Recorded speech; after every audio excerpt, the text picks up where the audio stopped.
திருச்செங்கோடு அர்த்தநாரீஸ்வரர் திருக்கோயிலில் மலைப்படிவிலே ஏறிட்டு இருக்கும் பொழுது இந்த 60ஆம் படி வருதுங்க. இந்த 60ஆம் படிக்கு சத்தியப்படின்னு சொல்லி வேறொரு பேர் இருக்கு.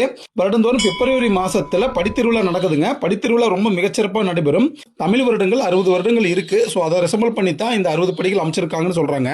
இந்த 60 படிகள் மிகவும் சக்தி வாய்ந்த படிகளா சொல்றாங்க. குடும்ப பிரச்சனை, கணவன் மனைவி, அண்ணன் தம்பிக்குள்ள பிரச்சனை இருக்கிறவங்க இந்த படிக்கட்டுக்கிட்ட வந்து 60 தீபங்கள் 60 தேங்காய் உடைச்சு மாலைகள்லாம் வாங்கிட்டு வந்து இங்க வச்சு பூஜை பண்ணி ஒன்று சேர்ந்துக்கிறாங்க. ஸோ பல வருஷமாவே இந்த படிகள் ரொம்ப சிறப்பு வாய்ந்த சக்தியான படிகளாக இருக்குது. ஸோ இந்த வர்ற எல்லாருமே இந்த 60 படிகளும் தொட்டு கும்பிட்டு தெய்வமேதி கும்பிட்டு போறாங்க. இந்த 60 படி பார்த்தீங்கன்னா வருடந்தோறும் பிப்ரவரி மாசத்துல வர்ற முதல் ஞாயிற்றுக்கிழமை படி திருவிழா நடக்குதுங்க. ஸோ வருஷம் மிக சிறப்பாக இந்த திருவிழா நடைபெறும். இந்த படியேறதுக்கு முன்னாடியே பார்த்தீங்கன்னா இடதுபுறத்துல சிவபெருமான் இடதுபுறமா அமைஞ்சிருக்காரு. இவங்ககிட்ட தேங்காய் சுத்தும் பொழுது இடதுபுறமா தான் சுத்துறாங்க.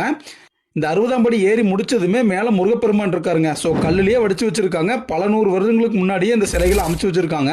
பார்க்கறதுக்கே அவ்வளோ சூப்பராக இருக்குங்க. ஸோ இந்த திருச்செங்கோடு மலைக்கு நீங்கள் வந்திருக்கீங்களா, இந்த 60ஆம் படி நீங்கள் பார்த்துருக்கீங்களா அப்படிங்கிறது இந்த வீடியோக்குள்ள கமெண்ட் பண்ணுங்க. எந்த ஊர்ல இந்த வீடியோ பார்த்துருக்கீங்க அப்படிங்கிறதையும் இந்த வீடியோக்குள்ள கமெண்ட் பண்ணுங்க. Stay tune.